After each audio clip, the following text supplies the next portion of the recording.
మాజీ speaker Tammineni Sitaram party మారుతారని ప్రచారం జరుగుతున్న వేళ ఆయన ఇంటికి మాజీ ఎమ్మెల్యే బొత్స సత్యనారాయణ వెళ్లడం చర్చనీయాంశమైంది. అయితే పార్టీ మారుతారన్న ప్రచారాన్ని తమ్మినేని సీతారాం కొట్టిపారేశారు. తన కుమారుడి సర్జరీ కోసం ఆసుపత్రులకు వెళ్లాల్సి వచ్చిందన్నారు. తాను జనసేనలోకి వెళ్తానని జరిగిన ప్రచారంలో ఏమాత్రం నిజం లేదన్నారు.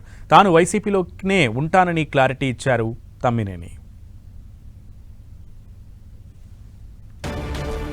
బొత్స సత్యనారాయణ పవన్ కళ్యాణ్ కలుసుకున్నారు. ఆ ప్రచారంలో దిగుండు నన్ను అవుతాడయ్యా. వేయకపోయినా పవన్ కళ్యాణ్ పోయి వెళ్తారయ్యా ఎవిడెన్స్ సర్లే దానిదేముంది. ఎవరు నేను ఎందుకు ఈ మధ్యకాలంలో ఉన్నాను? నీకు in spite of knowing very well seems not correct. నా కొడుకు బాగోలేకపోతే హాస్పిటల్కి తీసుకువెళ్ళాను. 45 రోజులు ఉన్నాను. దాన్ని కూడా మీరు భూతద్దాల్లో పెట్టి ఈ విధంగా చేయడం అన్నటువంటిది it's not correct. It's not fair on the part of. మాజీ స్పీకర్ తమ్మినేని సీతారాం కుటుంబాన్ని పరామర్శించడానికి వచ్చానన్నారు మాజీ మంత్రి బొత్స. స్పీకర్ తనయుడు నానికి సర్జరీ జరిగిందన్నారు.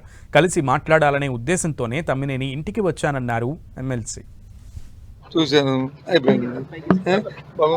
చాలా బాగున్నాడు, చాలా సంతోషం. ఏమిటి చాలా చూడాలని బ్లెస్సింగ్స్ ఇస్తే వెళ్తాను. సార్, కూటమి ప్రభుత్వంలో ఒక మంత్రి మీ కాలు మొక్కేటట్టు కూడా కొంత అడవాడు అవుతున్న పరిస్థితి. నేను ఏది దేని మీద విమర్శించను. ఎవరైతే క్రియేట్ చేసుకున్నారో, ఎవరైతే తెచ్చుకున్నారో వాళ్ళే చెప్తారు. శ్రీకాకుళం జిల్లాలోని తమ్మినేని సీతారాం నివాసానికి శాసనమండలి ప్రతిపక్ష నేత ఎమ్మెల్సీ బొత్స సత్యనారాయణ వెళ్లారు.